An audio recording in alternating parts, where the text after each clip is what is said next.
Hello, hello, hello. Hey, bitches. Welcome to Sisterhood Confessions Summer Camp. Ooh, ooh. So we have some camp stories to read to y'all that we've got from some of y'all. Let me fix this. And so we are super excited. And let's get started. Let's get started. Do you have any rants or anything? Did I have a rant? No. What No. did I do? Y'all peep the fire in the background, the noise. We gotta get into the vibe. Yeah. Okay. So no rants, no nothing. Let's jump straight in. Let's go. This one is from Massachusetts. Okay. It says, "Hey ladies, I am a camp counselor. I have listened to your podcast since the 3rd episode. My sister introduced me, and now some camp counselors also listen with me. Hey guys. Well, I'm a camp counselor every summer in a camp in Massachusetts. We begin camp June 18th and camp ends July 27th. I'm going to tell you some camp stories we tell our campers to scare them." Ooh.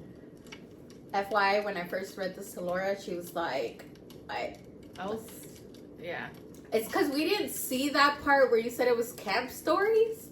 Like we knew it, like the title was camp stories, but we didn't read like that headline part. But now we know. So we thought this was like real, and we were like, what the fuck? Yeah. Yeah, we were tripping. All right, so story 1. It says, my uncle attended university in the early 80s. He was among a group of fraternity brothers responsible for recruiting freshmen who went through a particular kind of hazing involving a supposed haunted house. Oh, fuck no. Ooh. A few miles from the campus, an old 3-story Victorian-style mansion left abandoned and withering away to the elements after, rumor has it, the father of the family that resided within had one day gone mad and murdered his wife and 3 children with a hatchet, and then hung himself from the 2nd-story stairwell. Oh, hell. The hazing involved sending 3 freshman potential fraternity recruits to said house at 3 a.m. That's some white people shit. It is, and that is some white people shit.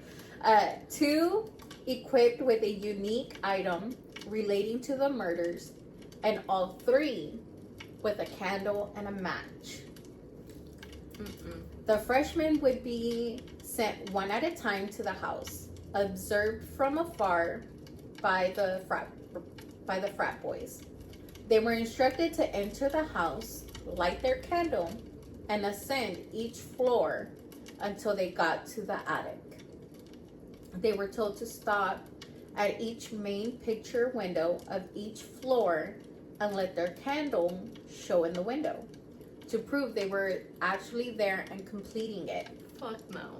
Completing the challenge.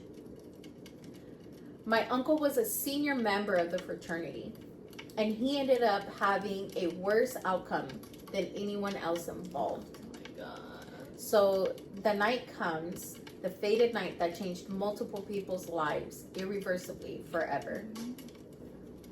My uncle, 4 of his frat brothers, and 3 freshman potential frat brothers arrive at a small bridge on the outskirts of the house around 2:30 a.m.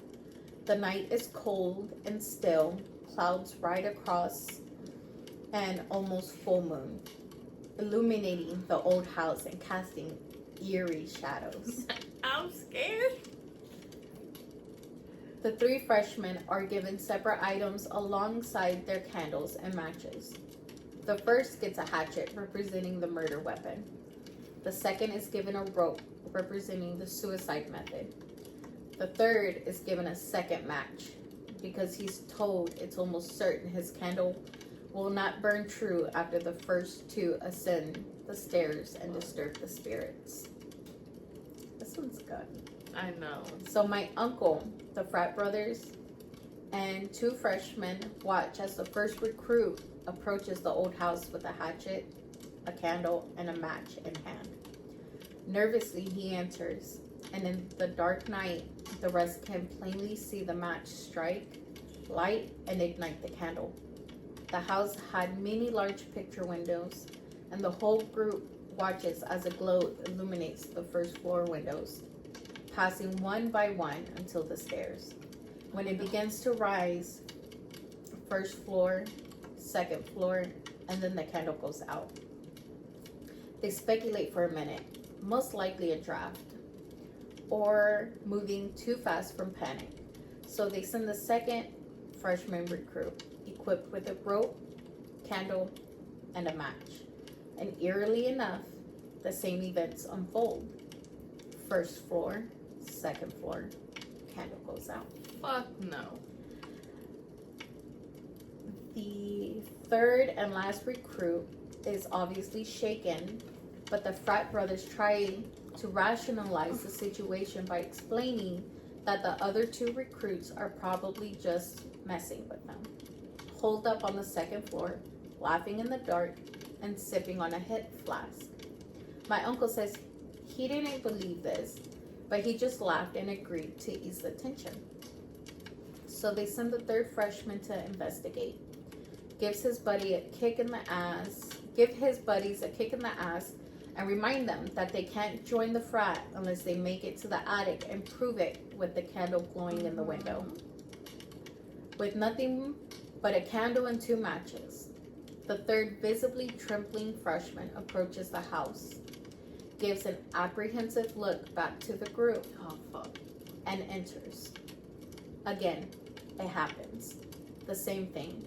First floor, second floor, and the candle goes out. Fuck no. It doesn't relight despite the second match. My uncle and his buddies are perplexed. Do these guys not want to join the frat? Are they just screwing with them to be cocky or prove something?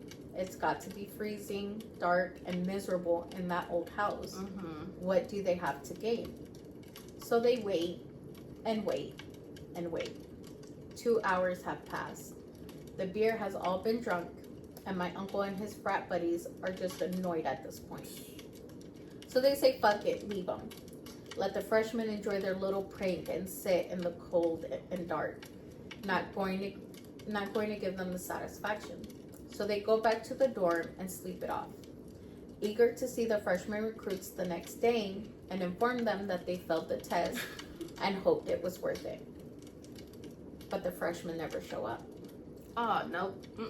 In fact, they still haven't shown up the next day.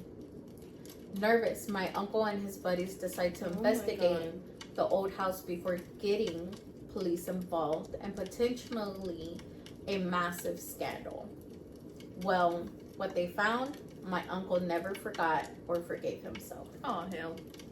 At the top of the second floor stairway, they found the first freshman face down in a pool of blood with the hatchet buried in his head.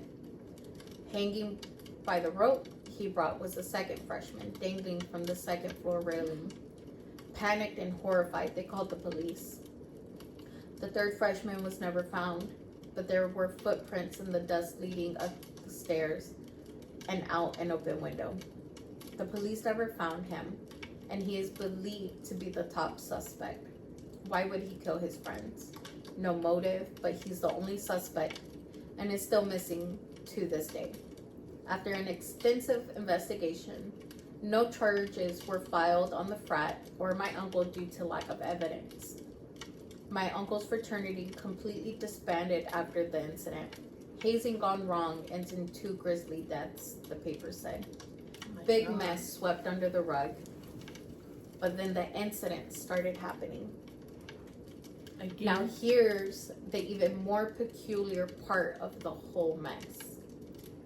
Each year, almost on the dot, the night of the deaths of those 2 freshmen, my uncle's frat brothers started dropping like flies, one at a time. Grief-stricken suicide, alcoholism, tragic accident. Each was explained away and forgotten. Only my uncle seemed to draw the connection, and it haunted him for the rest of his life. until he was the last one left.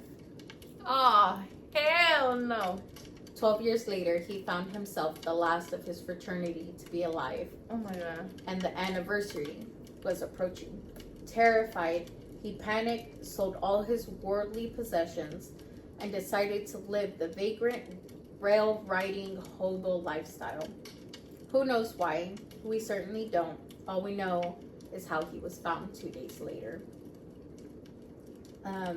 After the anniversary, he was found at a railway station by a worker unloading boxcars. He was found alone, dead, and cold.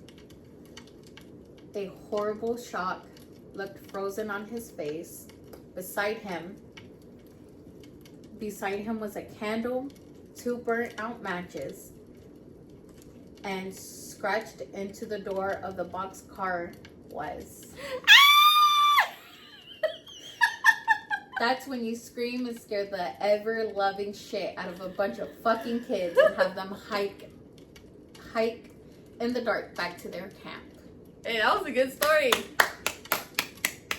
Alright. You like my acting scream? Alright. That was a good one. This is the second one. Okay. Okay, story 2. One of the counselors told them a story about a lady who was thrown into a well on a nearby farm 100 years ago. It was really scary. The way he